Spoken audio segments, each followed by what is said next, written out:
Hello there. A warm welcome to everybody joining us today for the first in a series of 3 ISNTD Connect sessions this week. It's going to be a very busy week. We're broadcasting live from London here on quite a nice sunny, cold morning. Good morning, good afternoon, or good evening, depending on where you're joining us from. We are kicking off this week really with a very interesting, very special session ahead of, I think, next week's Digital Health Week, which is running from November the 29th to December the 5th. We're kicking off today's kind of this week's session with a very special meeting entitled Adventures in R and Predictive AI, Artificial Intelligence for NTDs and Global Health. I'm going to be joined today by 3 giants in their field, really, how to put it, very well-connected and well-respected and well-known modelers in this field. So we're joined by Dr. Paula Moraga from the Department of Computer, Electrical and Mathematical Science and Engineering at the King Abdullah University of Science and Technology from Saudi Arabia. Many of you are probably familiar with Dr. Moraga's work in terms of not just her work as Professor of Statistics at KAUST, but also her involvement in the GeoHealth groups and her authorship of quite a major kind of text that's come out, Geospatial Health Data Modeling and Visualization in R, INLA, and Shiny. So, we'll be saying hello in a second. We'll be joined by Paula there, Dr. Moraga. We're also being joined by Dr. Lucy Okell from the School of Public Health at Imperial College London, and also part of the Digital Diagnostics for Africa network. We're very happy to have Dr. Okell on there because we are one of the external partners at the Digital Diagnostics for Africa network. And a big shout out to Francesca Pfeiffer and Dr. Aubrey Cunnington at the Digital Diagnostics for Africa network. Joining us also is Darlington Akogo from the AI Labs and minoHealth in Ghana, also part of the Digital Diagnostics for Africa networks. And we're speaking about the use of AI in this field, the predictive capacity of that and building that kind of capacity. We were very blessed to have Darlington speak at our D3 meeting earlier in the year in February. And the videos of that, the edited kind of presentations and panel discussion are all up on our website, as well as our YouTube channel. Modeling, we set up Connect right at the beginning of the first ever lockdown here in March 2020. And we found, at that time, modeling was kind of, I suppose, in its silo, or it was within its kind of group of people that were involved in modeling, gaining ground at the time. But after the advent of COVID and the kind of upheavals we've all seen, disease modeling has really kind of entered the public imagination, as it were, or the not the main, well, I'd say mainstream, but it's really kind of gathered a lot more momentum. And I think the momentum was catalyzed further with the WHO's roadmap guidelines for NTDs to 2030 that were released earlier in the year. And we really do see this as one of the touchstones for the actual catalyzing of multi-sectorial approaches to NTD. So that's one of the reasons we wanted to have this kind of on board and have this particular session. We're very excited to start this session off. So I think that's enough from me to start with. What I will do is ask the attendees who have registered and are on, if you could just give us a quick hello with your name, your affiliation and your country. It's very important to do that, to ask you to do that, because it does give a lot of encouragement to the speakers and we can see the country spread. It's just a kind of and we'll give you a shout out as well. So if you please feel free to use that chat function. We're getting people from the Ministry of Health in Sudan, Dr. Sarah Mohammed, from the University of Oxford, Dr. Prabir Kumar Kulabhusa, from Umeå University, I think in Sweden. We've got Dr. Adiatya Ramadona. We've got Yona Yaganza, our social media head in Tanzania, actually in Tanga. Northern Cameroon, Dr. Franklin Aisi, Dr. Helena Uliata from the NIHRD in Jakarta. From Pakistan, Dr. Mohammed Zubair. Uganda, Dr. Anatole Miranda. We've got a massive spread of countries coming through. I think that's going to be excellent for the Q&A at the end. So get your questions ready.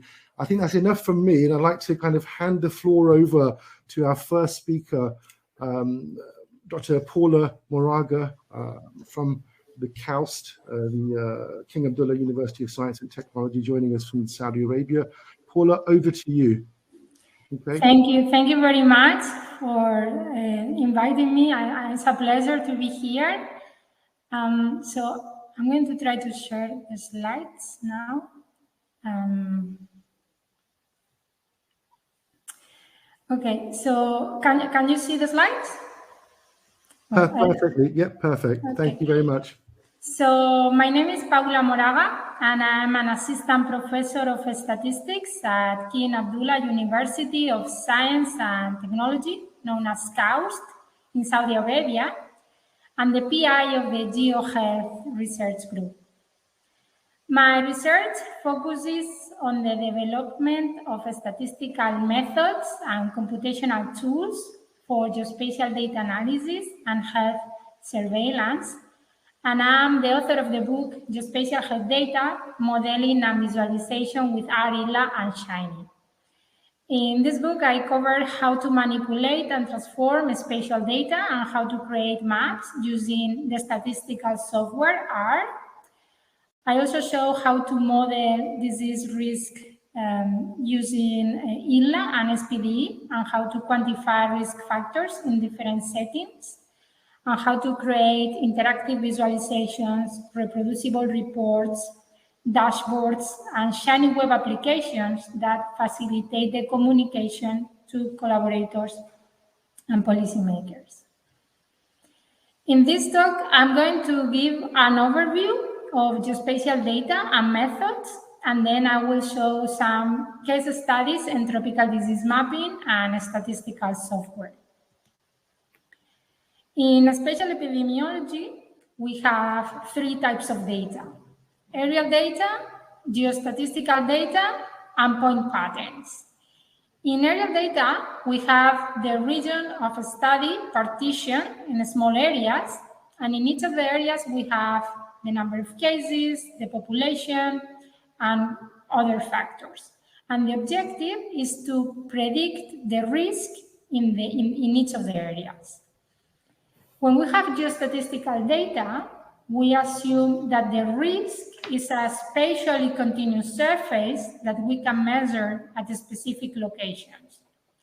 And the objective here is to predict the risk in areas that are not sampled. And in point patterns, we have that the data are the locations of the people with disease. And the objective is to understand how these data are originated. Is this a random process? Are the points clustered? Are they close to a contamination source? And so on. So if we work with aerial data, we can compute the risk of the disease in each of the areas by computing the ratio of the observed cases divided the expected cases. And this is called SMR, Standardized Mortality Ratio. So if the SMR is greater than 1, this means that we have observed more cases than expected, so we have high risk. And if SMR is less than 1, we have less number of cases observed than expected, so we have low risk. So these values are very easy to calculate, but they may be misleading and unreliable in areas with small populations or rare diseases. So instead of doing this, we use models that enable to incorporate covariates and to borrow information from neighboring regions to obtain smooth relative risks. And we use models like this. For example, we say that the number of cases in area I follows a Poisson distribution, would mean the expected counts times the risk, and then we model the logarithm of the risk using some covariates and random effects to model and explain variation. If we want to fit this model using R, first we need to calculate the spatial neighborhood matrix. And this is a matrix that will tell us what are the neighbors of each of the areas. So for example, we can say that two areas are neighbors if they share a common boundary, and we can use the SPD packets to calculate the neighbors. Then we need to fit the model, and there are several statistical packages for inference. For example, we can use ILLA, that is for approximate Bayesian inference, ill-latent Gaussian models. And then once we have the results, we can visualize it. And R has packages for static and interactive visualization. Here, for example, I've used Leaflet to create a map with the risk estimates. And this is an interactive map where I can zoom in, zoom out, and I can see the information of each of the areas. If we work with geostatistical data, we have that at each of the locations, we have a survey with N people, and out of N people, Y of them were positive. So we can calculate the prevalence as the number of positive divided the number of people in the survey.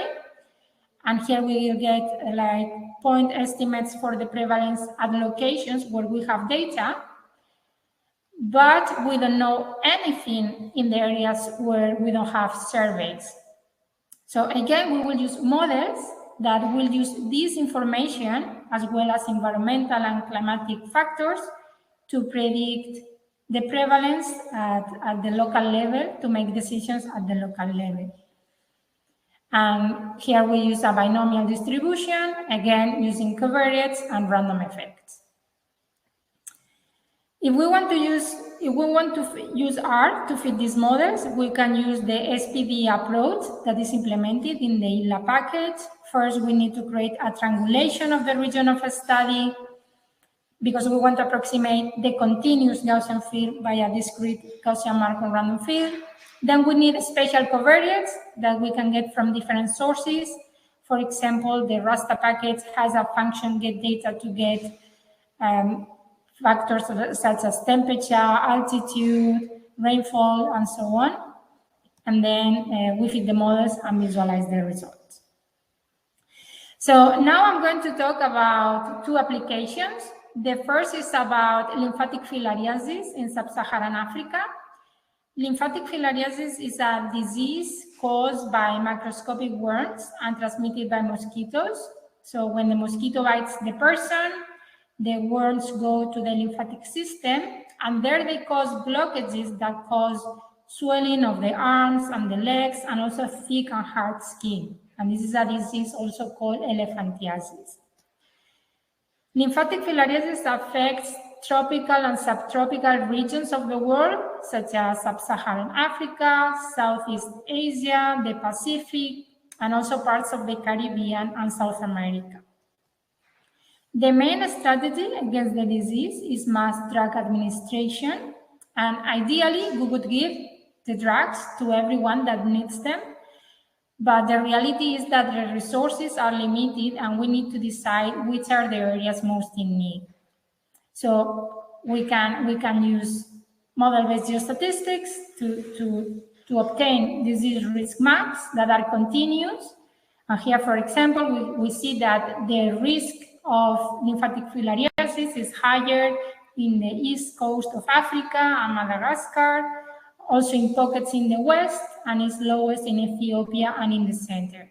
So these maps help surveillance activities because we can identify what are the areas that need more resources, and this also allows us to set a benchmark and see how interventions are doing over time. The second example is about leptospirosis in Brazil. Leptospirosis is a disease that is transmitted by the urine of the rats or an environment that is contaminated by the urine of the rats, and is an urban health problem due to the rapid and disorganized expansion of urban centers that creates ecological conditions for rat-borne transmission. In this study, we assessed leptospirosis in Pau da Lima, that is an urban slum community in Brazil. Here you can see that households are at different elevations. We have a lot of vegetation, accumulated trash, open sewers, and people carry out risk activities such as being in contact with mud and water that could be contaminated. So we conducted a study. We recruited a number of people and followed them for a 4-year period. And each year we measured some characteristics of the population and we identified the risk factors. So we saw that the risk of leptospirosis was higher in year 4 compared to year 1 and was lower in year 3 compared to year 1. And we also saw that risk factors were being male, being illiterate, observing rats near home, contact with mud near home. And we also saw a non-linear effect of age, by which the risk of leptospirosis increased with age until age 20, and then it's more or less constant. And this makes sense because younger people have more risk activities such as being outside, barefoot, and with contact with mud and water that could be contaminated. We also examined the residuals to identify locations where the risk was higher or lower than predicted by the risk factors. Here, for example, we have a high-risk region in which the risk measured is consistent with prediction. And again, we have vegetation, trash, open sewers. This is a location with high positive residuals. So the risk is higher than predicted by the risk factors. And this is because there is poor household construction and there is flood risk due to poor infrastructure. And these are locations with high negative residual. So the risk is lower than predicted by the risk factors. And this is because these are locations with open sewers that in principle increase the risk, but these specific sewers have barriers to stop overflow, so the risk decreases. So I also developed software, so my methods can be widely available and provide benefits beyond my own applications. I'm the author of a Spatial AP app, and this is a shiny web application for disease mapping, detection of clusters, and interactive visualization. Here the user can upload the map, can upload the data, and then by clicking some buttons, they can obtain disease risk estimates using ILA.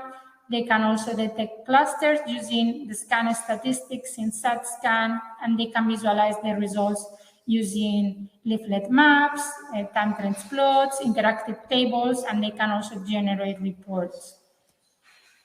I'm also co-author of a package that is called EpiFlows for risk assessment of travel-related spread of disease. So as you know, infectious diseases may spread beyond national borders. People living in one location can go abroad and infect people abroad. And people that come to the infectious location for holidays, for example, can get infected. And when they return to their home countries, they can infect people in their home countries. So this package implements a mathematical model that predicts the number of cases that could be spread to other locations from an infectious location together with uncertainty measures. Right now, I'm working in statistical methods and computational tools for solving other problems in population health. I'm working on precision disease mapping. As you know, disease maps are very important to understand geographic and temporal patterns of diseases. And often, these maps are given at an error resolution. So here, for example, we have a map that shows malaria prevalence in Mozambique. And here you can see that in the north, the districts in the north have higher prevalence than in the south. This gives us an idea of the burden of the disease, but this is not very useful for decision making because in a given area, we only have one value and we don't know how disease risk varies within the area. So we are working on methods to disaggregate area level data and produce high resolution estimates that allow us to identify locations of high and low risk within areas. And this is much useful for decision makers to allocate resources in areas of greatest need. I'm also working on digital surveillance systems. These systems are critical for the early detection of epidemics and the design of control strategies. But these systems, traditional surveillance systems, have a limitation, and is that information is delayed. from the time that the person gets sick to the time that the person decides to go to the doctor, goes to the doctor, have the laboratory tests, and that information is in the system. It may take a few weeks. So this information is not useful for taking action in real time. Nowadays, we have access to other types of information. For example, Google searches, where people search about information about treatments for their diseases, or social media data, where people chat about how they feel. And this information is not produced for epidemiological research, but we can use it to understand disease activity levels in real time. We also have access to demographic and environmental risk factors, for example, temperature, humidity, rainfall. These are factors that affect many diseases, such as malaria or dengue. So we are working on models that are able to integrate multiple data sources to produce local probabilistic predictions of disease activity in real time and alert public health officials when elevated disease levels are anticipated. And I'm also working on the development of applications for policymaking, such as health atlases of cancer, cardiovascular diseases, infectious diseases, and also surveillance systems to monitor diseases in real time. So before finishing, I want to tell you that if you are interested in working on these methods, KAUST has very good fellowships that offer free tuition, monthly living allowance, free housing, medical insurance.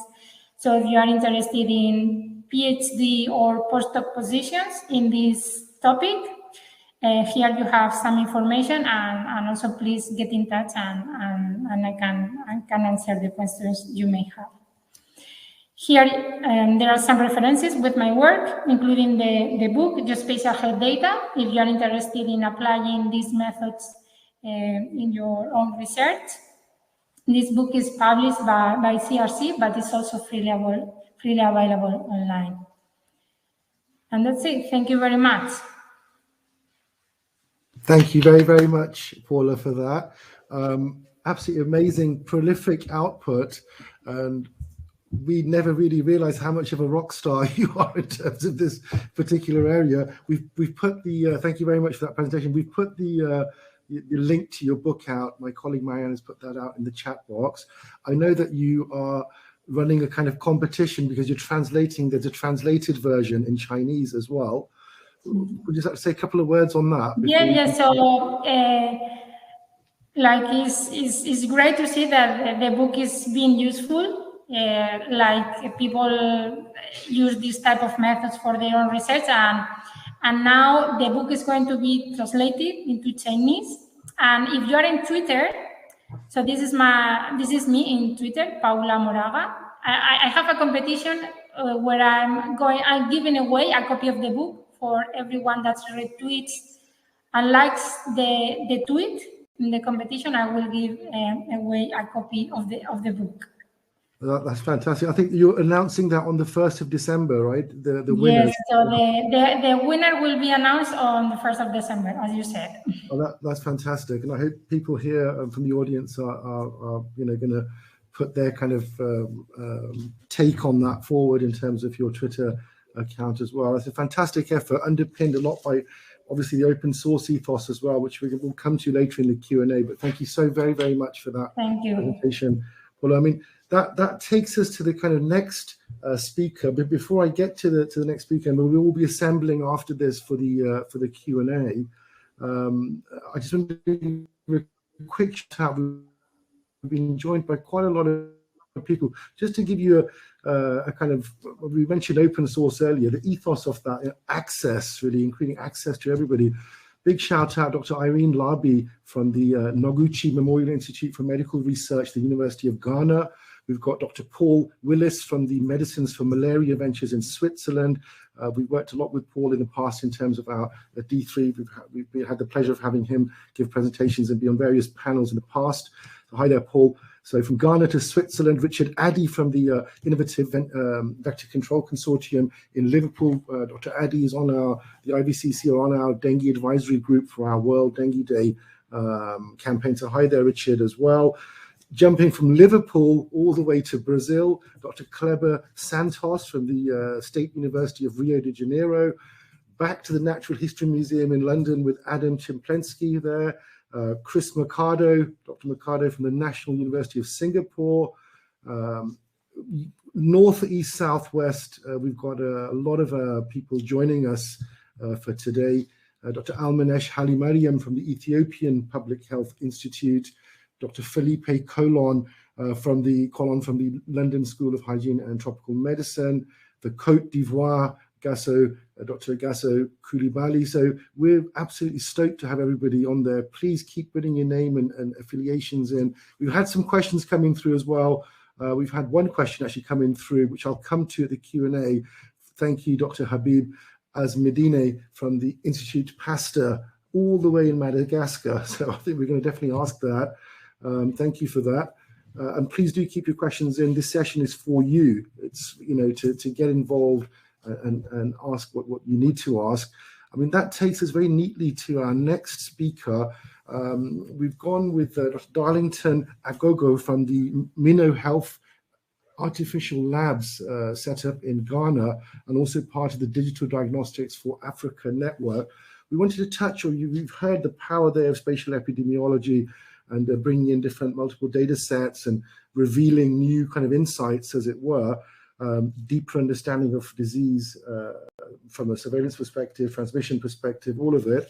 The predictive element of that could be a game changer. Paula mentioned there she's working on some kind of policy packages for policymakers with strategic hint in those packages.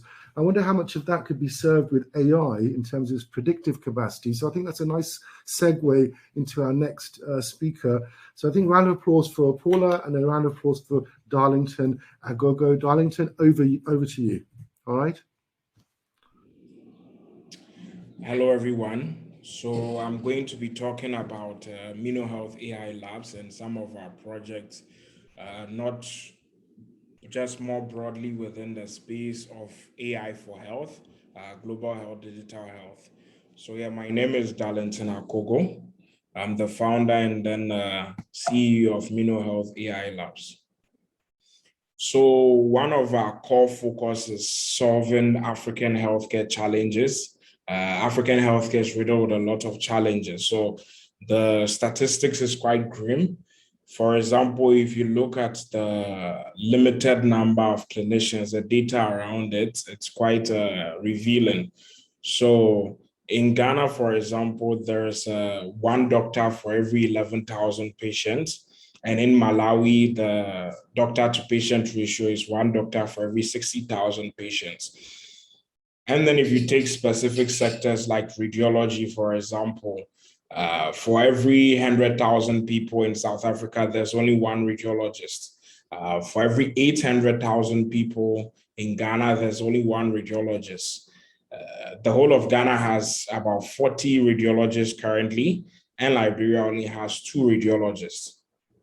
So our solution to this is to develop AI solutions to automate different portions of healthcare using AI and then any additional technology or a combination of AI and then other technologies as well. We are a startup mainly located in Ghana, but then we're fortunate enough to have a number of initiatives that we are part of internationally. So we have brought projects that cut across everything from AI for infectious diseases, AI for radiology, AI for biomedical research more broadly. So then I'm going to cover a bit of some of our work. So this is one of our main focus and one of our main platform is our minoHealth.ai radiology platform.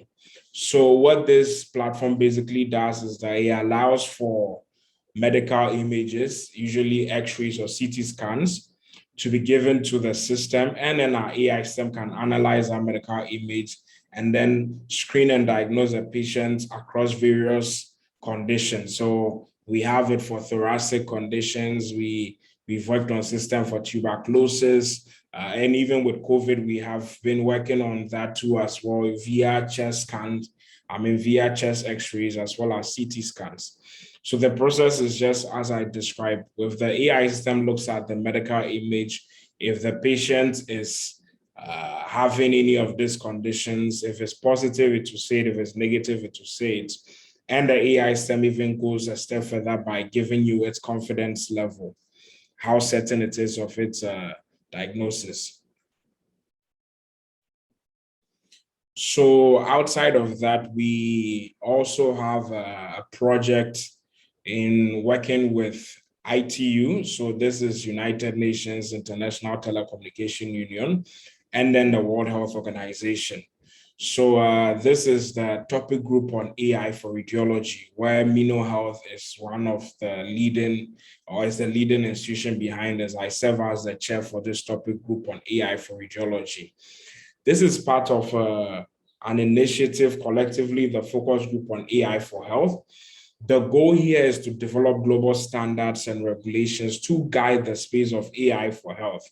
And then the United Nations is, as a multilateral organization, it sits right at the center of being able to spearhead this process. So working with a lot of experts in AI, in standards, in healthcare, in regulations, and even law, or just broadly across the world, working with all these experts has allowed us to develop some global standards that could guide the space of AI for health. So one of the key things that we've been working on has to do with automated machine learning auditing.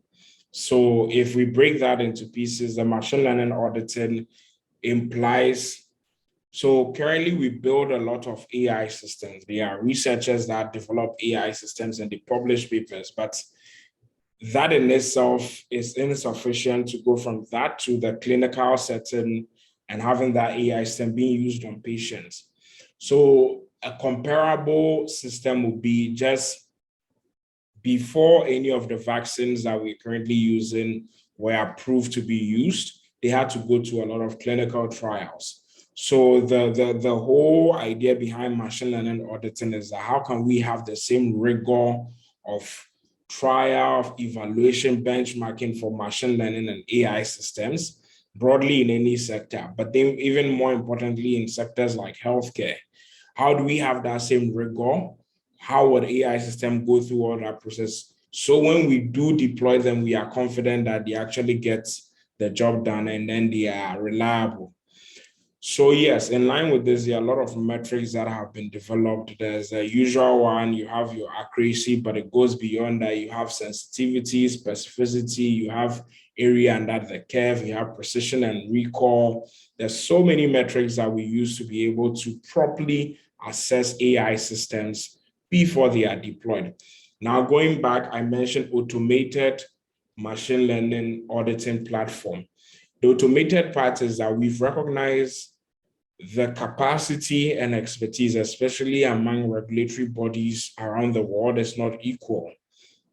So the health regulatory bodies in some of the developed nations would have the capacity so that if an AI for health solution is developed within their countries, and then the data from the system is submitted to regulators, they will have the expertise to be able to look at that data and then confirm if the AI system is ready to be used. But if you look at low and middle income countries, which I personally believe will benefit more from these digital solutions because it will help address some major challenges, that capacity is not existent. The health bodies in low and middle income countries do not have the expertise that could look at AI solutions, understand the various machine learning auditing metrics. So our solution is that we've developed this platform that automates the process of assessing AI system. So how this works in practice is that you have the platform, someone develops an AI system. So anyone, researcher, startup, company, you develop an AI system. There is a hidden pool of data within the platform for, let's say, each condition or the conditions of focus. And so if that AI system comes on the platform, it's going to interact with that data, and it will be tested on its performance around that data. And that data could be done in a way that is hidden to even the developers. So they don't know what data it is. It's tested, and then after that, a report is generated. So some of the metrics I mentioned earlier, you have a report generated showing you the performance of the AI system across all these metrics. And that report itself could then help you sort of identify, okay, the AI system is doing a good job, it's not doing a good job, where it's failing and where it's not failing. You could have threshold points where for certain conditions, maybe the gold standard, which is a radiologist, performs at, let's say, 90% accuracy, if you will. And so if an AI system is attempting to be deployed in that situation, the threshold is that the AI system has to be just as good, so 90% or more. So then in that simple sense, the platform makes it so that if people are not, if regulators do not have the expertise to develop or to assess AI systems, the platform does it for them, and then it reduces the workload. So yeah, and even in addition, one thing we've done within specifically the topic group on AI for radiology, which I chair, is that this is actually a minoHealth project. We came up with this framework called precision evaluation.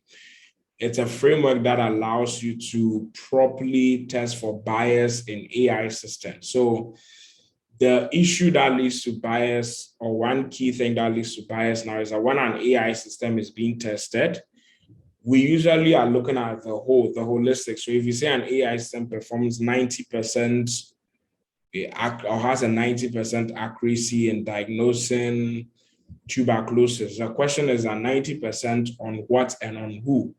So currently, we don't usually check for that. But then precision evaluation framework, which we developed, does this. It breaks that down. So it looks at test data and then says that how well does the AI system perform when you separate the data into different demographics. So nationality, how well does the AI system perform on patients from the US versus Ghana, Nigeria versus India? Look at all this, how well does the AI system perform? If you zoom even geographically, let's say West Africa versus North America, how well does the AI system perform across this? Now, if you go to other demographics, gender, male, female, how well does the AI system perform? Age groups, the different age groups, how well does the AI system perform across all of them? The reason why this is important is that you might see overall your AI systems as 90%, but then if you break it down, you might realize, okay, your AI system performs really well when it's having to do with data from the US, but its performance drops when it's Ghana, or it drastically drops when it's India or something like that. Right at that point, then you can notice that, okay, my AI system is obviously going to have an unintended bias towards people from India or from Nigeria or from which country its performance drops on. So the feedback there will be that if you're improving your AI system, maybe get more representative data from these countries where your AI system performs poorly on. If it's not the country level, it might be gender. It might be that your AI system works better on one gender than the other, on one age group than the other, and therefore you need to collect more data. So yeah, this one idea that we have a paper on it. So we call it an agnostic framework for testing AI systems. So that's one of the things that we've also developed. Now this the Digital Health and AI Global Health Strategy Group, which I serve as a co-chair of. It's a collaboration between Oxford University, minoHealth, and then about 20 partners. Today, you have Financial Times in there, you have Charité, Robert Koch Institute, a lot of, and even the Aga Khan University. So you have a lot of partners in here. And then the goal is to leverage our common skill sets and then the collaboration that we have towards identifying gaps that exist within digital health, and then how to use leverage all these things to address this gap. So for example, we had a meeting that was around vaccine access and delivery. So we brought together different stakeholders. We brought together the NAFDAC. We brought the Nigerian health regulatory body, and then we brought the COVAX team. We brought a lot of teams that were working, WHO. We had a lot of organizations that were working on vaccine. Even the Oxford vaccine team was also part. And so we looked at currently what are good lessons that have been identified as far as delivering vaccines through or using technologies to support the delivery of vaccines. So, for example, Nigeria has been using a lot of digital health tools. And so this then serves as recommendations to others. And we've even engaged the WHO on some of their pandemic preparedness initiatives too as well. So this initiative, which is the digital health. Yeah, I think this part will have to be edited. Okay.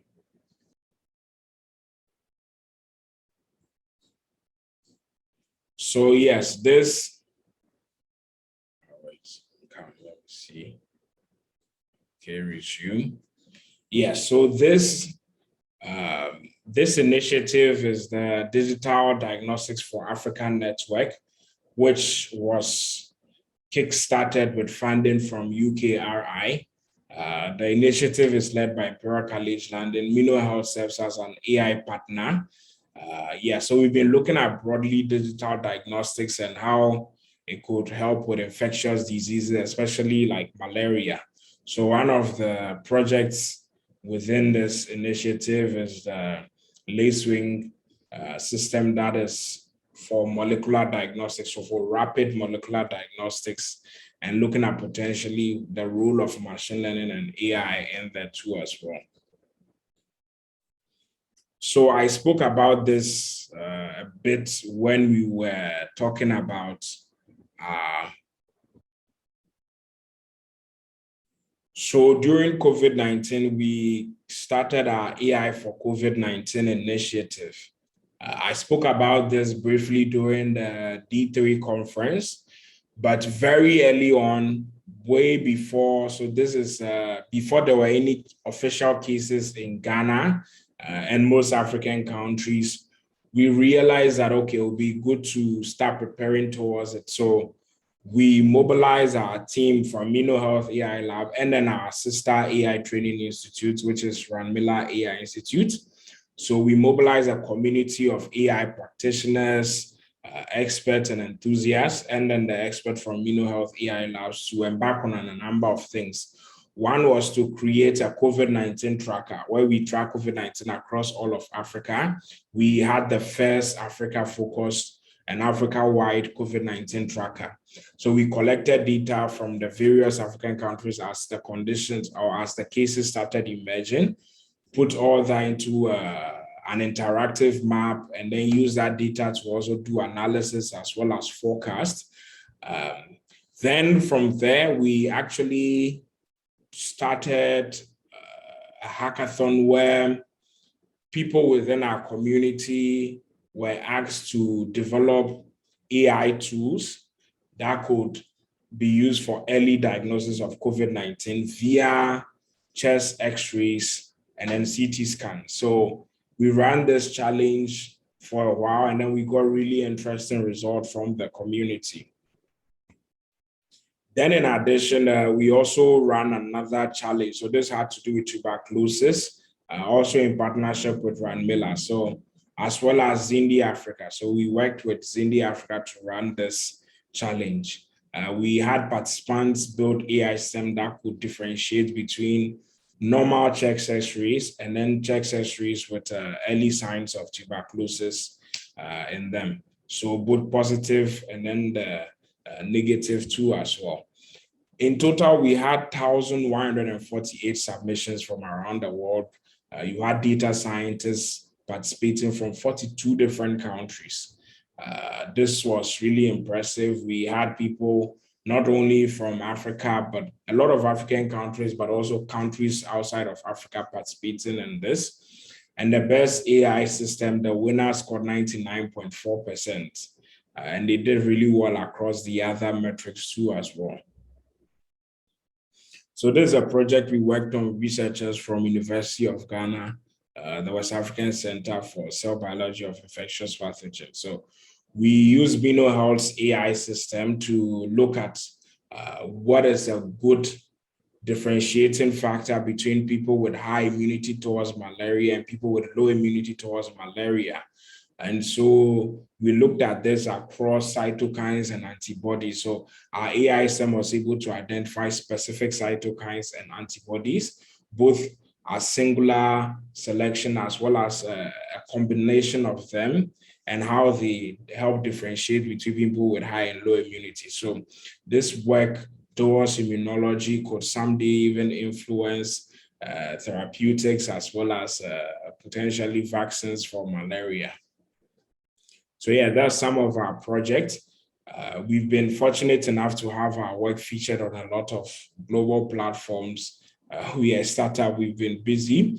There's a lot of work to also still be done within the space of AI for health globally, and then we are happy to play our role in that. Thank you so much.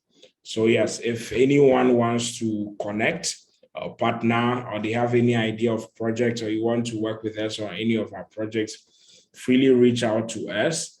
You can reach out to me via the email here or the other emails for minoHealth. Thank you so much. Darlington mentioned this is part 2 of a session that we'd started all the way in February in terms of our own D3 meeting, our annual drug discovery, development and diagnostics meeting. And Darlington we put the link up earlier to that particular video, and there's actually a panel discussion beyond diagnostics, really alluding to this kind of AI approach. And they had the Global Task Force for Global Health, the Director of Research, Dr. Katie Gass, was on there, as well as a fair few others from the Digital Diagnostics for Africa Network. If you haven't seen that, I would strongly recommend you see that. Lucy, could I ask you to, and I'd like as well, I can introduce the next speaker. We've got Dr. Lucy Okell from the School of Public Health, Imperial College London, and also part of the Digital Diagnostics for Africa Network. Yeah, thank you very much for the introduction, Cameron, and for the invitation as well. So I'm also part of the Digital Diagnostics Network, as Darlington is, looking at malaria diagnostics in particular.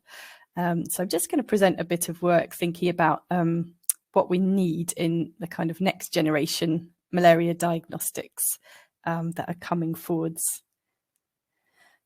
So I know we have some malariologists on the call, and some of you probably work on other disease areas. So this is just a refresher of what malaria distribution in the world looks like. So you can see in the really high burden areas, they are coloured in red or yellow. They are mainly in Africa. So in those parts of the world, the majority of the population actually has parasites in their blood at any given time. And then as we move to the darker blue areas, that we're getting down to maybe just 1% or less of the population being infected. So this map relies on standard diagnostics, which have been used for, in the case of microscopy, more than 100 years, where you look at blood on a microscope slide and detect parasites. We also now have rapid diagnostic tests. They have a relatively similar sensitivity as microscopy.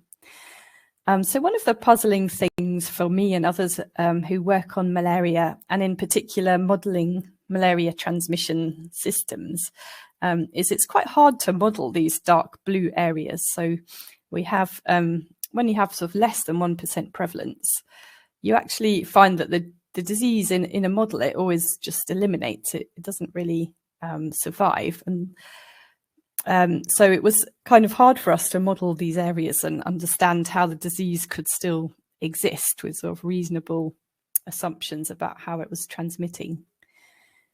So as diagnostics got better, there was some interesting patterns emerged. So one of the first better diagnostics to come in was obviously nested PCR. So some work that we've updated recently and had also looked at quite a few years back now was comparing this standard diagnostic of malaria. So how many people are infected if we use that? And then if we look at the same samples with a more sensitive method like PCR, you can see from the dots on this graph, the data points, that the PCR prevalence is always higher than the microscopy prevalence in nearly all cases. So it turned out that the simple message is a lot more people had malaria than we thought. And they probably have a quite low density infection. So because there's fewer parasites in the blood, they're much harder to pick up on a slide, but the PCR can detect them. So this kind of made a lot of sense of how the parasite manages to survive in those really low transmission areas. And it is one of the factors that can help in a model when you try and model transmission in those areas. So the hypothesis was that, why do you get these really low density infections? Why doesn't the parasite grow to be high density? So the idea was, we thought it was probably people who've been exposed to malaria before, they've got some immunity, they're able to suppress parasite densities in the blood, but not to completely clear the parasite. We have here two different species of malaria. So the map I just showed you was looking at falciparum malaria. When a group looked at vivax malaria, they found a very similar pattern of quite a lot more infections than we had realized just using microscopy. If we look at the sensitivity in microscopy, so what percent of all PCR positive infections does microscopy detect? There was a surprising pattern there. So putting together data from lots of different groups measuring parasite prevalence in lots of different countries. Although there's a huge scatter in this, which partly depends on the sample size, there's a fairly clear trend, which is that as you get to areas with more malaria, microscopy actually does better at detecting these infections. So it turns out that where there's less malaria, there's more of these kind of hidden low density infections, which was the opposite to what we expected, because we thought people up here would be highly exposed to malaria and would be able to control their parasite densities. And there's a similar pattern again with vivax and falciparum. So bringing in a sort of even more sophisticated measure of parasites is qPCR, so quantitative PCR, which can actually measure the density of parasites in blood down to quite low levels. So this as a technique is not currently very practical to implement in a field setting, but it can be used in research laboratories. So as part of a review at the WHO, a group of us put together data sets from which were kindly contributed by all these groups all over the world, looking at parasite density measured by qPCR in blood samples in lots of malaria endemic countries.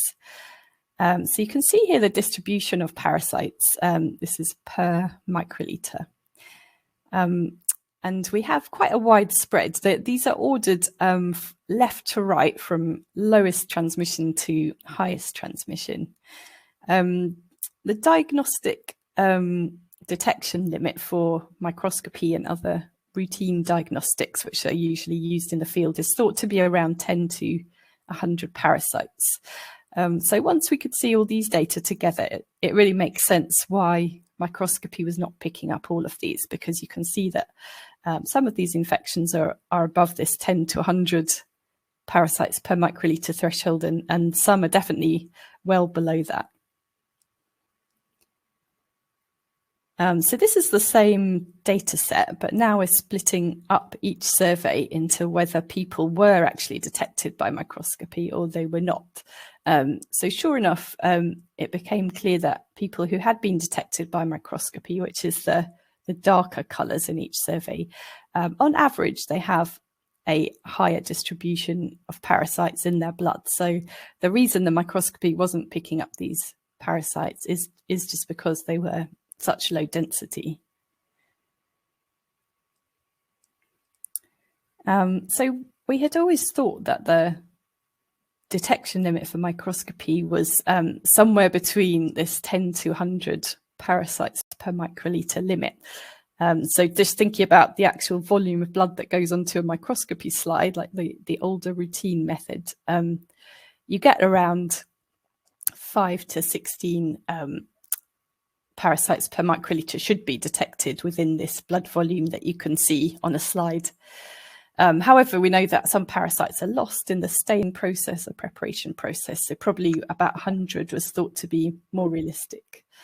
But what we saw using this qPCR data set was actually quite surprising. So if we look at what density of parasites was measured in the qPCR and then the probability that these people were detected by microscopy, we actually see that even at 100 parasites per microliter, the probability of detection was still only 30%. So really, it's not until you got up to 1,000 parasites per microliter or higher that you are more sure about detecting these infections with microscopy.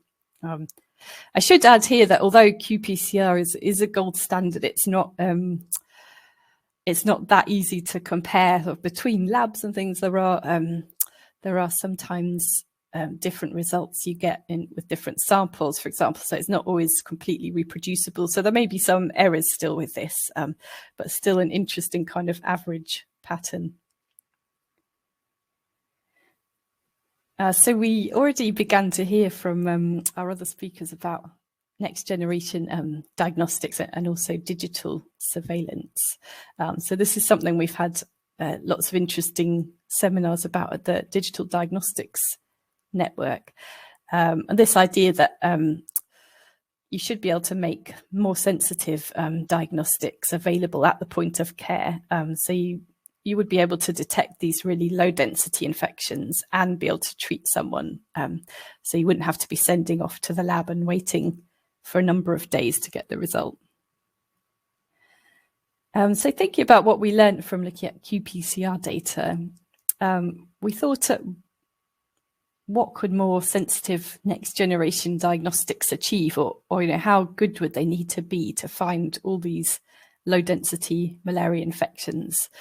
So here you see all the surveys. So on the y-axis, we're plotting the proportion of infected individuals that would have been detected if the detection threshold had been, say, 10 parasites per microliter.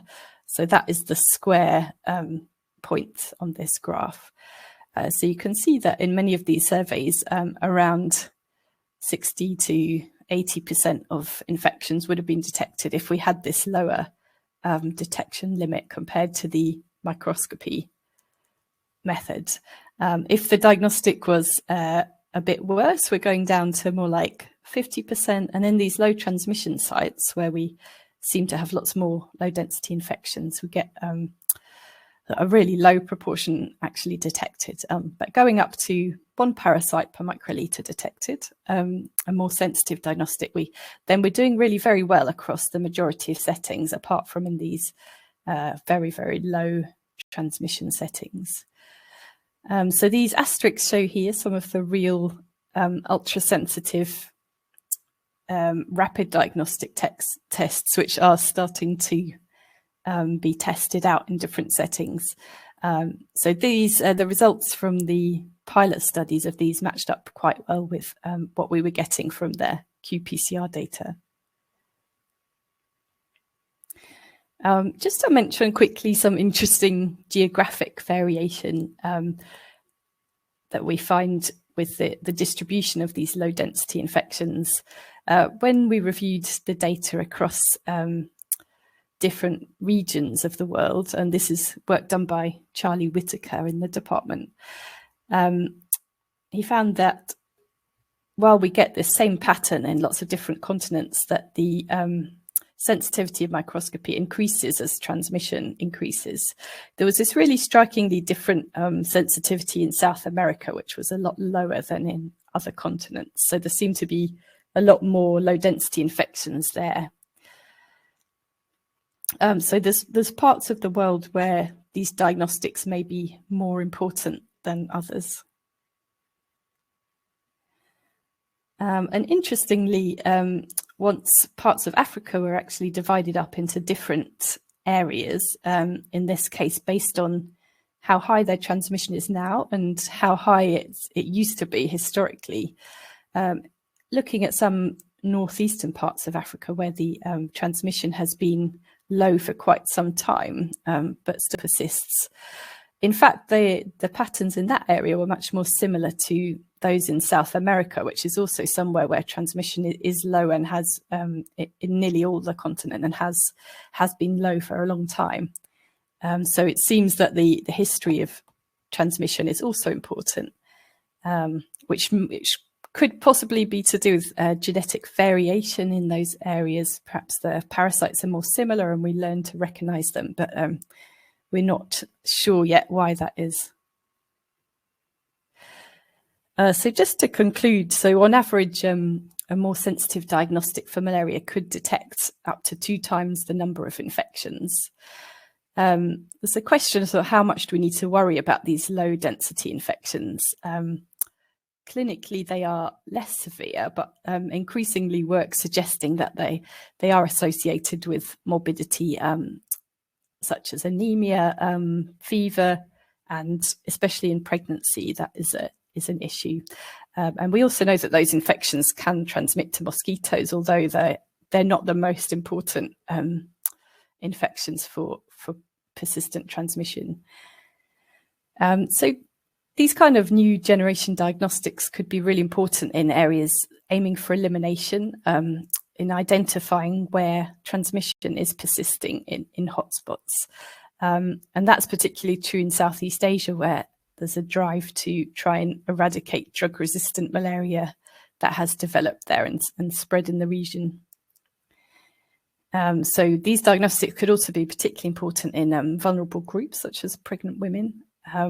And it's obviously important that the country, if they were going to use these next generation diagnostics for clinical use, that there would be enough resources to treat all the cases. So there's still a lot of caution about would the more sensitive diagnostics be useful in a high burden setting if there's not enough treatment available for everyone. So in that case, we would probably want to prioritize the higher density infections for treatment, although that is an arguable point. So with that, I will just move on to acknowledgements. There's a huge number of people involved in that work, both in the analysis, particularly Hannah Slater, and all the people who contributed to the analysis and the data. Thank you. Thank you very, very much for that, Lucy. The future, basically, that really was alluding to, you mentioned yourself, the kind of the digital diagnostics effort in terms of impact of disease surveillance, digital disease surveillance, and all these kind of impact areas at the end. Obviously, you're concentrating there on malaria, but from our own kind of work, we've done a lot of, we have a lot of these Connect sessions in place already. They're on our YouTube channel as one of the external partners for the Digital Diagnostics for Africa network. We've got a series in play, and they're touching into dengue as an example, all sorts of kind of disease states, with this revolutionary new kind of technology, the lacewing at the center of everything. So we're very, very, that was an amazing presentation. I think that's caused going to cause or catalyze a lot of questions that are going to come through from the audience. So thank you very, very much for that, Lucy. Thank you. We've been joined in the interim by a lot of some more people that have come on board. So Dr. Raihan Manzoor from Bangladesh, Dr. Alex Ahebwa, I'm not sure exactly where from, but hi there, Alex, as well. Dr. Mohammed Qasim Khan from Pakistan. We've got, Dr. Anatole Miranda from Uganda. Loads of different kind of people joining on there. So thanks a lot, firstly, for a wonderful presentation. For both of you, a lot of people are asking a lot of questions around that, so then we'll come to those, as I mentioned. Our kind of take on this, really, obviously NTDs is the core work we're in, but we wanted to kind of look at how this approach really speaks to the roadmap shifts contained within the World Health Organization's NTD roadmap guideline to 2030.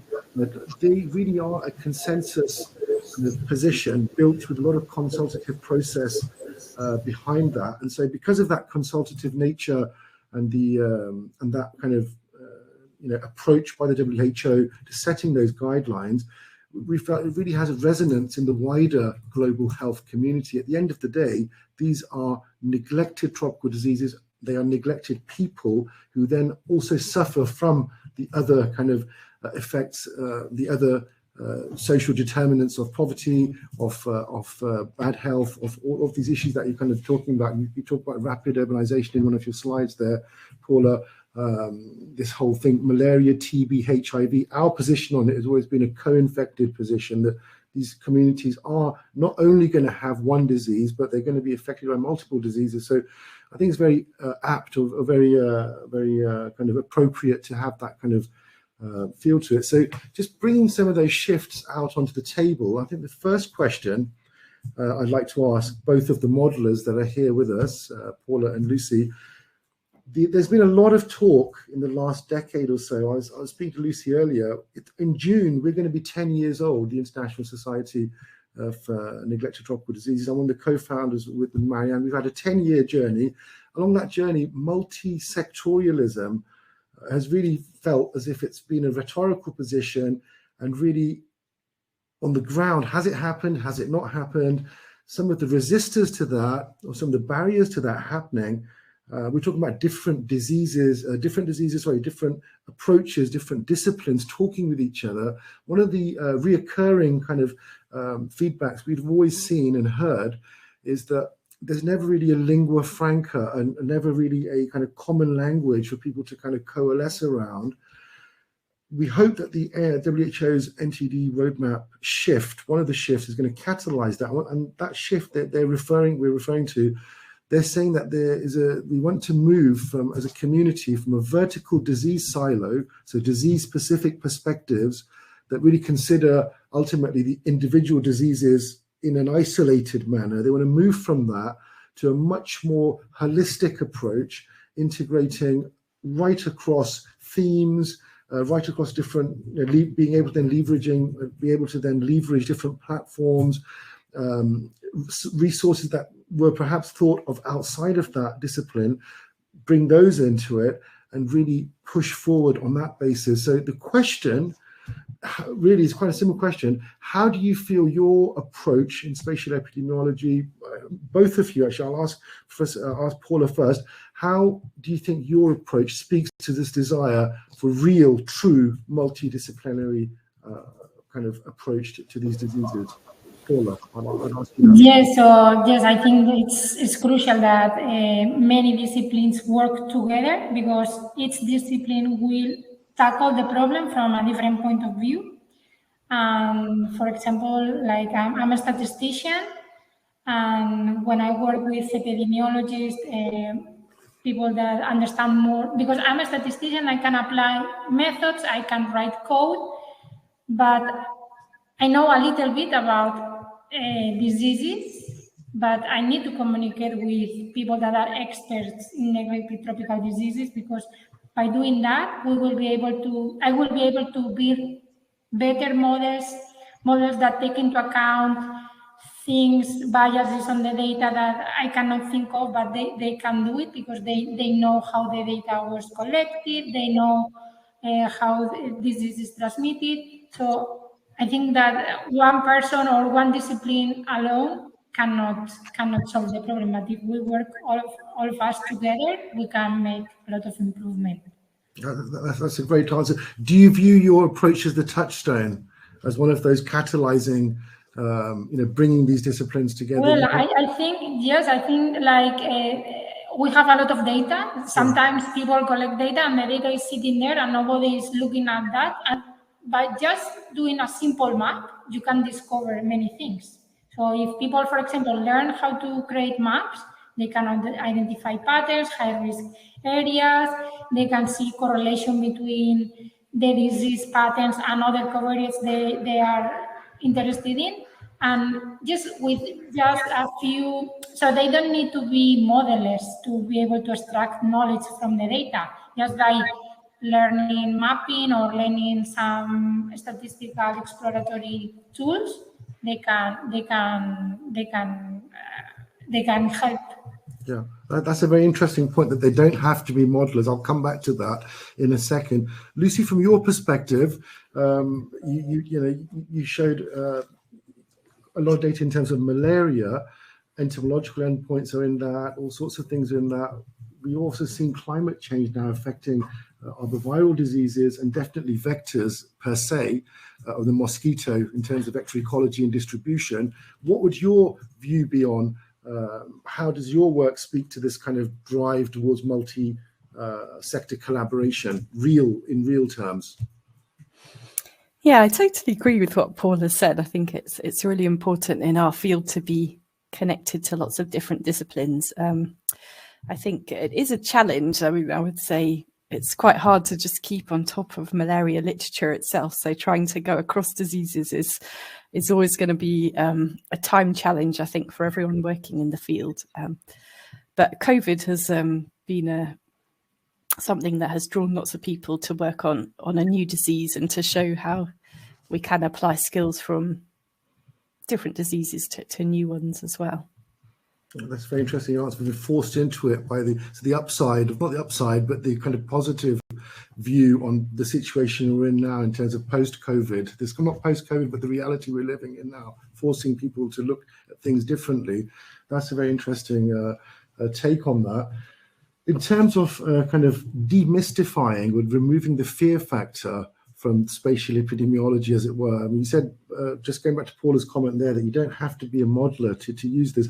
What kind of packages are out there? Are you working on some for policymakers? You've got this open source kind of approach. What would you recommend people to get into in terms of any particular packages? Obviously your book, but outside of that. So I work with R, and I think R is very good for manipulating data, accessing data, modeling, visualization, and I know there are other packages like statistical or programming packages, but in terms of R, I think that spatial packages that you have a data set and you have, for example, the geographic coordinates or the UTM coordinates. You need to know how to read that data. And once you have that data in your computer, you can create maps. Like for mapping in R, you have packages for a static visualization and interactive visualization. A static, you have ggplot2, for example, or TMAP. TMAP can also be used for interactive mapping, or for interactive mapping, you have Leaflet or MapView. And in fact, we have a project that is called AfriMapR, that is funded by the Wellcome Trust. And we are developing new tools to facilitate the use of spatial data in Africa.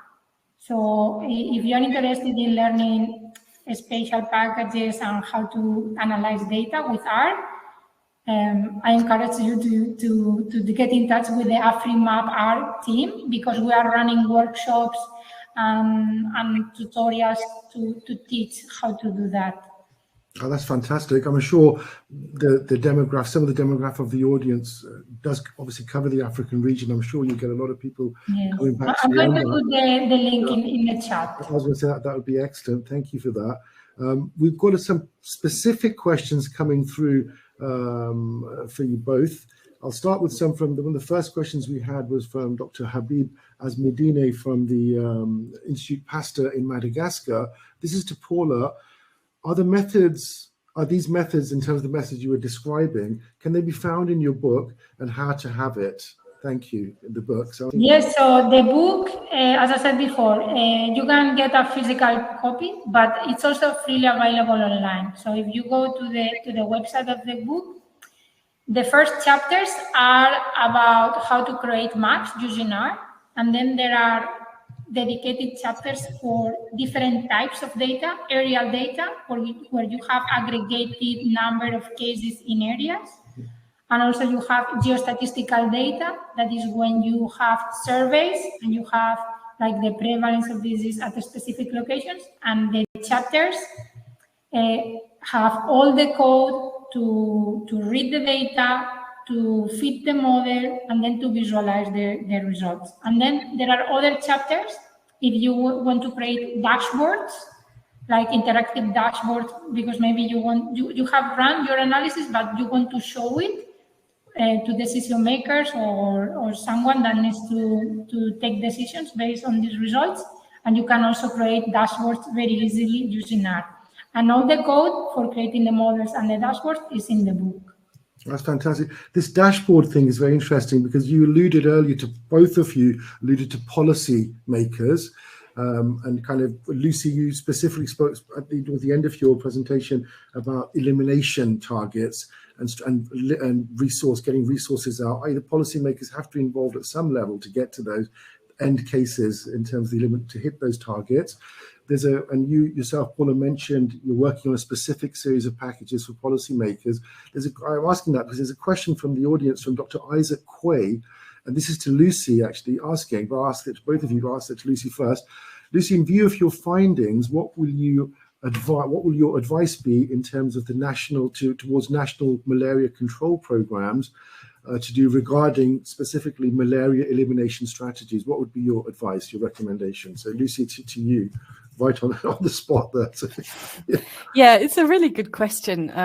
I mean, I think it depends very much which country it is, or what the level of transmission is, and what the aim is.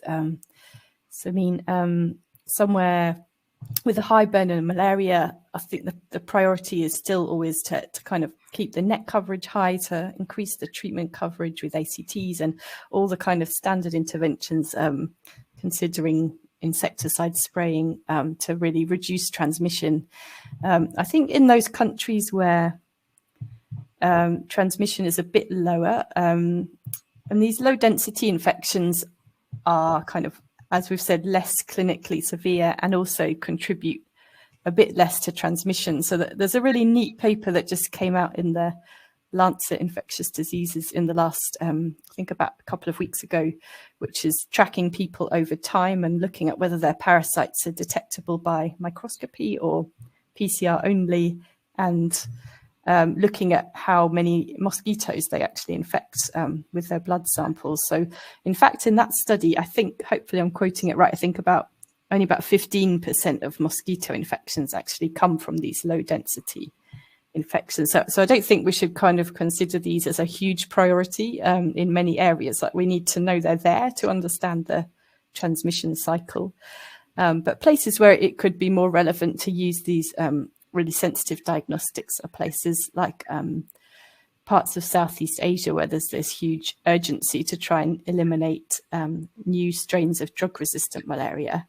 And there we do see lots of these really low-density infections. And there are, for example, programs going out to look for all the infections they can find and treat them, so that in that situation, that could be more relevant because it may be those infections sustaining transmission. Yeah, that's a great answer. Thank you very much for that, Lucy. And I hope, Dr. Quay, that answers your question in terms of slight recommendations towards national malaria control programs, widening that to integrated national disease control programs, and putting this question back to yourself, to Paula. You mentioned these packages that you're working on for policymakers. How do you see all of this fitting into, let's say there's a resource limited setting, they want to, the powers that be want to make an integrated disease control program for the country. What do you think there's a training gap at policy level, or is it just that they don't realize the power of your tool? What do you hope to achieve with your packages in that setting, Paula? Yeah, so I think it's because, as you said, like, they don't know that those tools are available, and they are free and they are open source, so we don't need to pay, or it's just you download it and that's it. And for training, I think it's also very easy because there are a lot of resources available online for beginners and for people that have more advanced knowledge, and you can start from the point you want, and you can learn at your own rhythm. And also there are a lot of communities, that you can join, and these are very friendly people. Like if you join, for example, Our Ladies or Our Forwards, that are communities to promote diversity in their community, they can help you. Like there is a lot of information about tools, and they can help you learning about new opportunities, and I think there are many resources to learn, and the tools are free, so it's just like people need to be aware that this is there and you can use it, and there are a lot of people working on that. So if you get in touch with these other people, you can join efforts and build very cool things. The revolution shall not be televised. The revolution shall be live. That's what it feels like, because that's an amazing answer. Because a lot of the young people, when you look at the World Bank reports in terms of the digital economy for LMIC settings, they often talk about this is the new economy that can be built and scaled by involving the youth of, let's say in disease endemic regions, African region as an example, Latin America. And so I wonder if this can really take off. You mentioned these diverse kind of R groups, and it just feels everything's there ready for the youth to engage. And I really hope that does, not just the youth, but people to engage in that and make a huge difference. I think that'll be a very interesting future for all of this. So thank you very much for those answers there. We've got some more specific questions that have kind of come in. I suppose there's a quality question from Dr. Emmanuel Afolabi Bakare. He's asking to Paula, what are the quality of the data that you've worked on? How do you, the quality control of the data sets? So it depends on the application. For example, in the leptospirosis study that I explained, this was a study that was designed by a group of epidemiologists, statisticians. So they developed an approach to select people, to survey households in the community, and it was very well designed. And the quality of the data was good. Then for the lymphatic filariasis mapping, we had surveys from the sub-Saharan Africa, and the quality of the data was different because we obtained these surveys from the literature for also getting in touch with people that worked in specific countries. So it was different. So, but in the model you can also adjust for biases that you see in the data. See, if you have data that don't represent the actual burden, you need to adjust the model to take into account that variability. So the model has slack in the model, obviously can take that. And yes, because when you feed the model, you get a map with the risk, the mean risk, and also uncertainty intervals that tell you what is the uncertainty of that estimate. And in the areas where we have very few data or the quality of the data is bad, the uncertainty will be higher. So when you present this to policymakers, you can say, okay, the average risk is this, but take into account that in these areas we have a lot of uncertainty, so we are not sure, but in these areas we are sure that this is the right risk. That's a great answer, and I hope that answers your question there in terms of Dr. Bakare. I suppose parallel to that, in terms of quality, there's a question by Dr. Semu Adini for Lucy.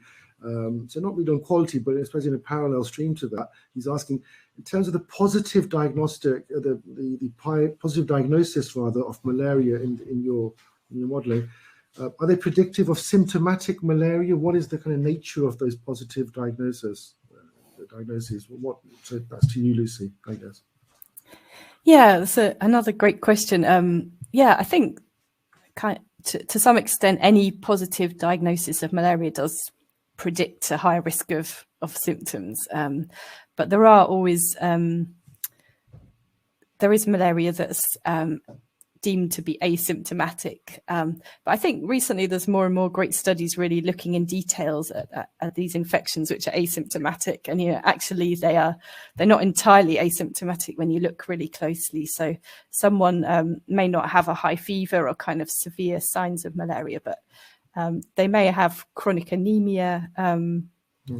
They may generally have kind of general feelings of being unwell. And in some groups, particularly of young children and pregnant women, those can develop into more severe infections. So I think it's, certainly one of the priorities I should have mentioned earlier when someone said, what's the use for, or what should NMCPs do with a new diagnostics? I think considering using those in these vulnerable groups is an interesting thing which needs further exploration. So particularly in pregnant women.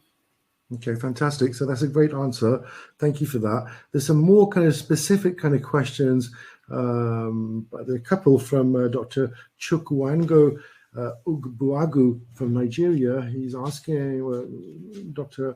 Ogbuagu is asking a couple of questions. One is in terms of the Nigerian transmission patterns for malaria. I don't know if you've got an answer for that, a country-specific answer, but he's asking, were those transmission patterns for Nigeria? And then he's also asking, what are your views on spatial malaria disease pattern bases on biodiversity and changing demographics? So a wider question.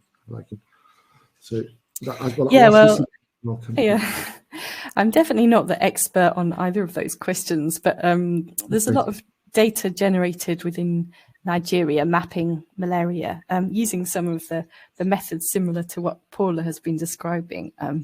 So there are parts of Nigeria that certainly, I haven't looked at the uncertainty map, but I think certainly parts of Nigeria are very high burden for malaria.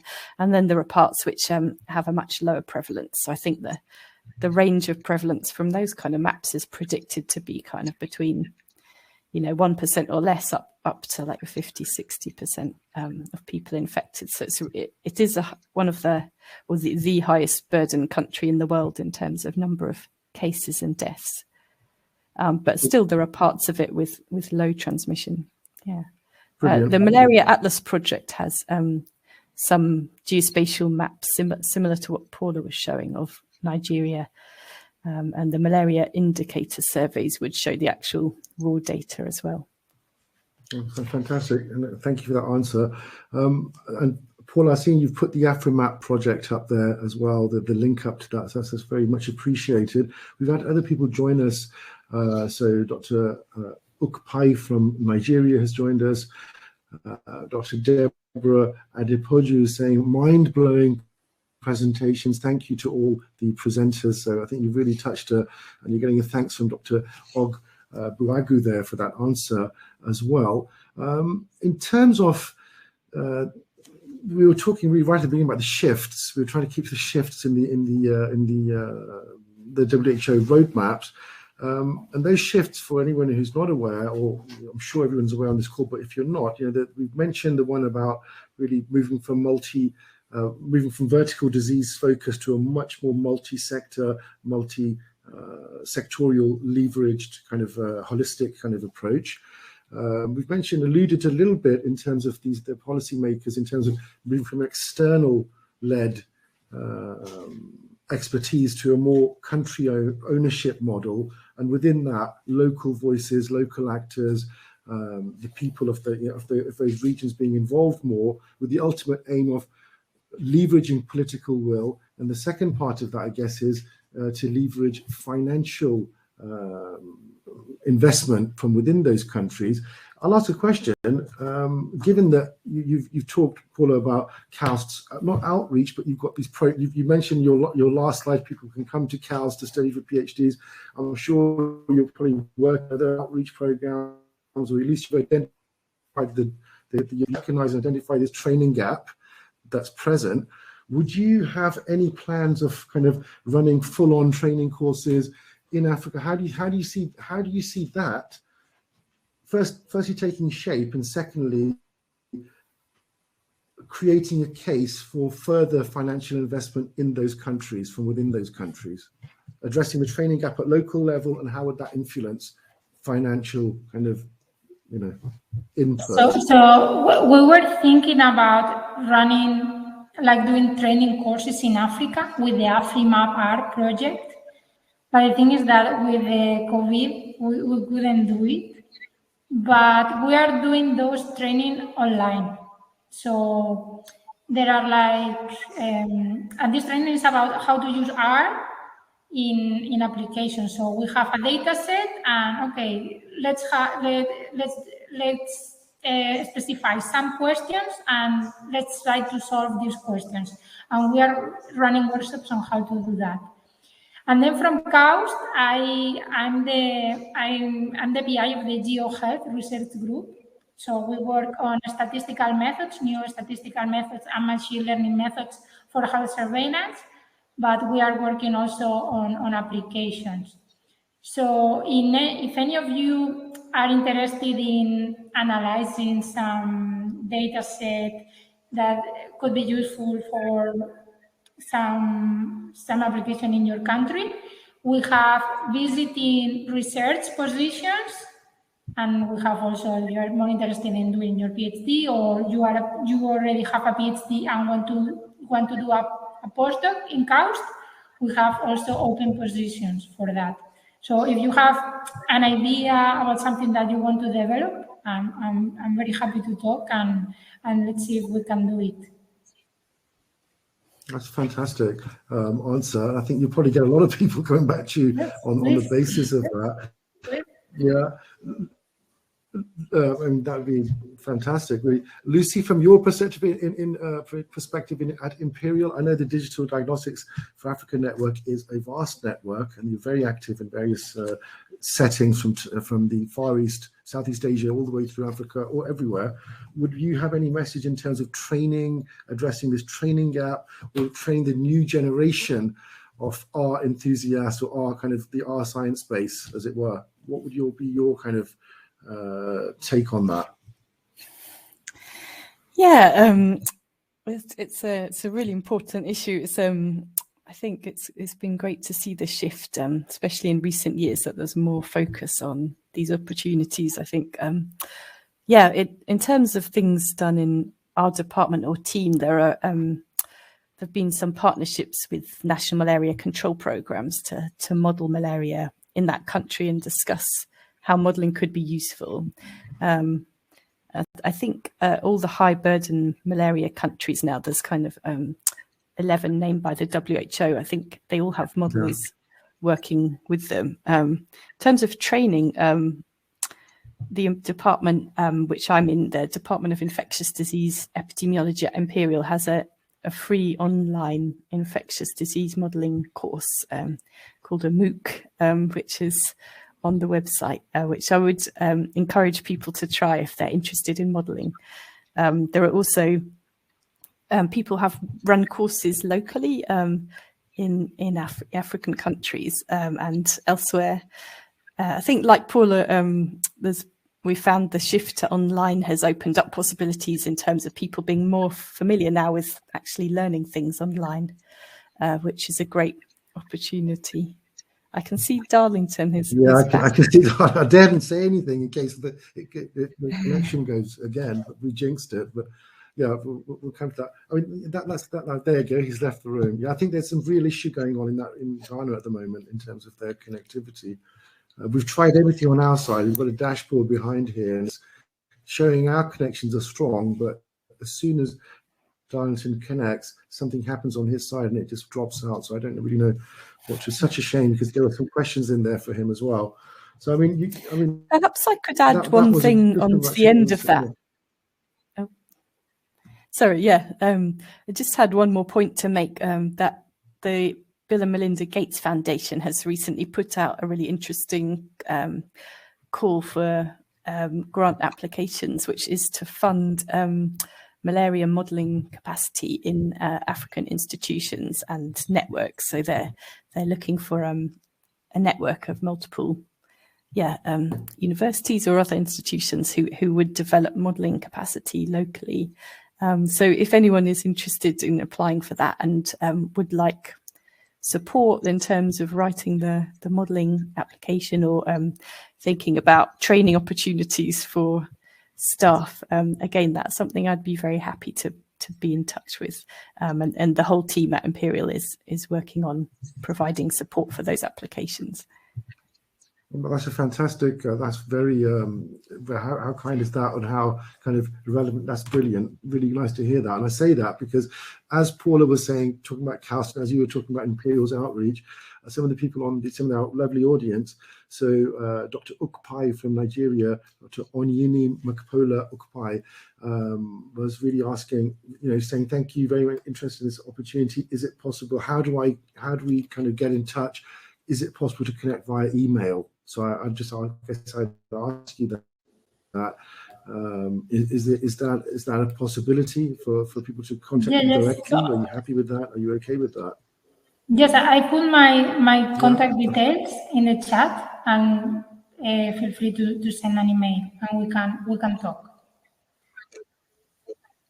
Oh, that's fantastic. And Lucy, and for you, is that the same? Always good to ask permission, I suppose. Yeah, absolutely. Yes, I'm very happy for that. That's fantastic. One of our kind of, how to put it, not our motto, I guess, is progress through partnership. So I really hope something comes out of this in terms of, you mentioned these really interesting projects, malaria mapping kind of network that needs to be built. It'd be fantastic if something came out of that. Will Jones from the London School of Hygiene and Tropical Medicine, I believe he's asking, what was the modelling at Imperial Online? EMOOC, in terms of the EMOOC that you just mentioned, can you elaborate? Yes. On that? Yeah. Well, let me post the link in the chat. I will just find it. It's a short introduction to infectious disease modelling, which covers SIR models, susceptible, infected, recovered, and some developments on those models as well, and how to code those yourself.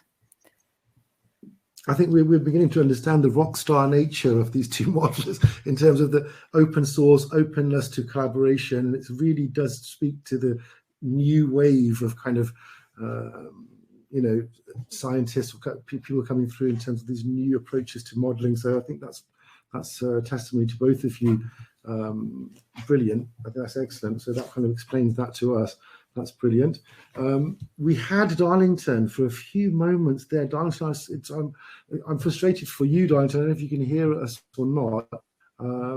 We know the presentation is absolutely mind-blowing, and the work that they're doing at minoLabs, it's very, very out there, very, very applicable to this, and it kind of leads to the kind of strategic capacity building all the way to policy level, where you can start predicting outbreaks and bringing in resources around that, all of it. So we will definitely get that from Darlington. I'm speaking with him tomorrow afternoon, actually, in any case, and we'll about a different project, and we'll put something together and edit it and put it into this. We have been joined by a few, and thank you, Lucy, you put up the Gates modelling grant opportunity there as well. Hopefully we'll, Dr. Jones, that answers your question in terms of the EMOOC at Imperial.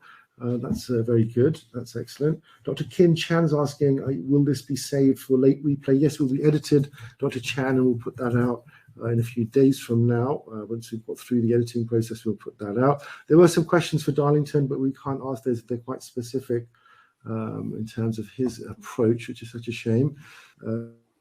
So we can't really do that.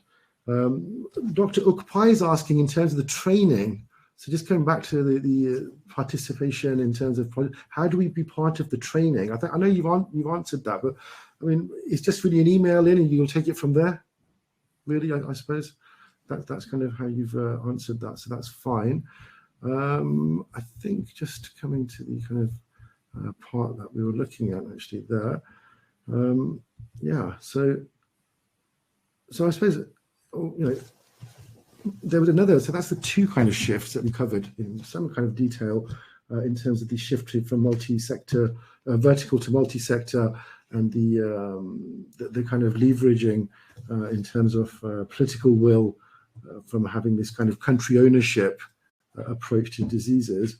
All of that's going to be based on evidence. You guys are generating the evidence and the correlations between different data sets and different viewpoints and determinants of health and NTDs. So that's that kind of covered. There's another shift which looks at and this kind of speaks to the NGOs that are out there. I know we've been joined by people from the Malaria Consortium on this call as an example. There may be others as well that we haven't seen, but there are some people there. So there's another shift, the third shift within that NTD roadmap, the WHO's roadmap, is that they want to move from a kind of, let's say, success being measured upon actions taken, right? Moving from that, so moving from this process-orientated position to a much more impact-orientated position, i.e., success measured on real-life impacts. At community level, I guess that's one of the kind of ways of looking at that. And I wanted to ask you both, your approaches, how do you think that you speak to those approach, to that, your approach, how does that speak to that shift, moving from process, action-based to kind of an impact orientation, success based on the real life impact? To Paula first, how do you think did you feel your approach would speak to that shift? Yeah, so I think it's a good approach because it's like we are talking in climate change, no? We are talking and talking, but if we don't see any improvement, what's the point? So we know what's the problem. We already know what's the problem, but we need to see what is the impact of the interventions we put in place. And if they don't have any impact, what's the point?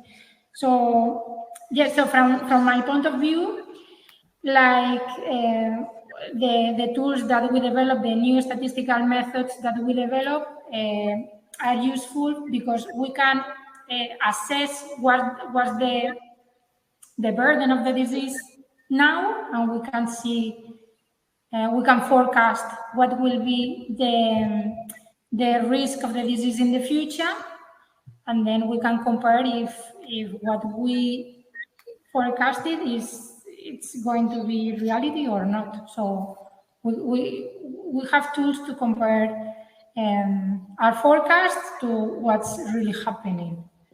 And I think that's the way to go, because otherwise it's just talking about the same all the time, nothing. Yeah, that's what we felt about this whole approach to this. This was right at the beginning. We said we felt this was the touchstone of all of towards all of catalyzing all of these shifts. It really is this approach. We really feel that, and so that's a great answer actually on that. Lucy, in terms of the approach that Digital Diagnostics for Africa have got, at the heart of it is this lacewing technology, right? The handheld diagnostic. In terms of generating local impact data at community level using this, you know, how do you think that speaks to that? How do you think that speaks to this move from intervention, action-based measure of success to actual impact, let's say at community level, rural community level? Yeah, the lacewing technology is really exciting, and for people who are not familiar with it, it's a kind of a diagnostic that could be used at point of care, and it uses, well, I'm not the expert again on exactly how this technology works, but it's pretty small, uses chips which are also commonly used in mobile phones, which means the cost is lower than that technology otherwise would be because they're mass produced, and it can perform PCR and detect different parasites, diseases, and even actually genetic variants. So it's able to detect drug-resistant parasites, for example, compared to normal parasites. So yes, I'm not the expert on the field implementation because I'm more on the modelling side, but there certainly are some interesting pilots going on which will be generating important data. And I think the network of digital diagnostics has been really great for kind of hearing what the important questions are in the field. So, for example, one of the key questions is that a disease like malaria presents with fever, which is not that specific. It can be a symptom of many diseases. So one of the exciting possibilities of this technology or other similar ones is the ability to distinguish different types of fever, even in quite a remote location where you don't have access to detailed, fully furnished diagnostic labs. Yeah, that's a great answer. And I think Francesca Pfeiffer has very kindly, one of the project managers at the Digital Diagnostics for Health Africa, she just put in the link to the actual lacewing. I mentioned that simply because that at the heart of the data that you're modeling, that data is being generated by that. We have connects going into some depth actually into that at the heart of everything there at the Digital Diagnostics for Africa Network. But that's very, very interesting indeed. I think you're going to get inundated, by the way, Lucy and Paula, with lots of people who are going to be asking. So again, Dr. Okell is asking, can we have Lucy's contact details for your presentation and for applying for AfriMap? I think, Lucy, you've given that. Dr. Adeni from Sokoto, the Children's Hospital actually in Sokoto in the Sahel belt of Nigeria. Thank you for all the presenters for their beautiful erudite presentations. A lot of people saying thank you for that to both of you. I'm so gutted that Darlington couldn't join us for the on and off with Darlington, because it would have been very interesting to hear the predictive kind of angle on all of this. And in fact, at local level, the amazing work that they've done in Ghana in terms of the actual AI lab that they've built there. It's not a small project, it's a huge project. I think this is probably the last chance for the audience to put in any questions. If you would like to ask any questions, this is probably a good time to do that. If not, you're seeing some, thank you for answering that, Lucy. You're putting in various answers in terms of this SIR model, developing the course names and all of this, and the links to all of the various courses at Imperial as well, and the grants, the Gates modeling and the KAUST kind of opportunities as well. So I really do hope people do get together and kind of something good comes out of this. Amazing kind of presentations. I think we've covered the kind of shifts. I don't know if the audience want to answer any other questions or not, but I think we're kind of coming to the end. We'd factored in the kind of additional questions for Darlington, but he's not able to join us because of this connection issues he's having, so we can't ask those, I suppose, so we'll leave those at all. But some really big thank yous from everybody in the audience. We have very, very strong and wide country spread, from Zambia to Brazil, from the DRC to Pakistan.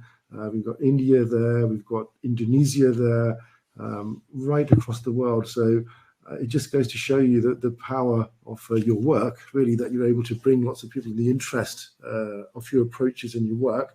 We'd like to say thank you very, very much to everybody who's joined us for this. Francesca's put in, if you want to, learn more about minoHealth, I think she's about to put another link out there as well. We've put also the video out for Darlington's first session in February with us. We will put that out. Dr. Ikram Guiziani from Tunisia is saying hi as well. So lots of different countries involved in terms of the interest in your work, which is fantastic. I hope all of you, that brings us to the end. I'd like to say thank you very, very much from ourselves to both Paula and to Lucy in terms of bearing with us and kind of making time for this morning's session. Thank you very, very much. A round of applause for both of you. Excellent presentations and a good session. Thank you for that. We are kind of busy this week because tomorrow we have, I don't know if anyone in the audience is listening or would like to join us. You're all welcome. So are you, Paula. So are you, Lucy. Obviously, tomorrow we're looking at a schisto within the Philippines, schistosomosis within the Philippines, and that's with the Department of Health. And they're kind of various universities in terms of the University of the Philippines itself, and the Institute for Tropical Medicine there, looking at that in detail in terms of how their control efforts and what they're really trying to do there. Then we miss out Wednesday, and on Thursday we've got the open source Satoma project looking at really open science for new diagnostics and treatments. Dr. Wendy van der Sande from Erasmus, Professor Matthew Todd from the School of Pharmacy at UCL here, and Professor Ed Zylstra from the DNDi, speaking really about that. We'll also be releasing, we had our COP26 focused Connect session a couple of weeks last week. We'll be releasing the video of that shortly. I know that Dr. Philippe Collin is in the audience now. He works directly with Dr. Rachel Lowe from the London School of Hygiene and Tropical Medicine, Centre of Climate Change and Planetary Health. She was on that. Dr. Bart Booth, Max Godwin, the head of the Youth Task Force on NTDs in Africa, and the Alois Urasa from the ALMA, African Leaders Malaria Youth Advisory Council, so the Malaria Youth Army. He was there, and also Rachel Tidman from the World Organization for Animal Health. It was a very interesting session, and that'll be out shortly as well. Strongly suggest, if you want to get any of these updates, we're doing a lot of video dump in terms of onto our YouTube channel as the editing processes come to their end. Just hit subscribe. It's completely free, and you get all of the updates as we put them out. And it's very active. We're putting a lot of stuff out there. There's a lot of stuff on there already, but you please feel free to do that. I think that's enough of a plug from me but it's there for everybody to use. It's free of charge. Just go for it. People are saying thank you very much. Francesca Fiver, thank you all. Amazing, mind-blowing session. Dr. Irene Labi from Nigeria, thank you very, very much.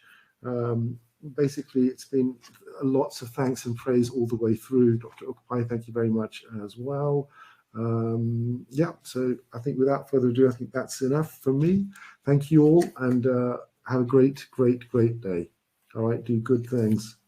Okay, take care. Take care. Bye-bye. All right, bye-bye.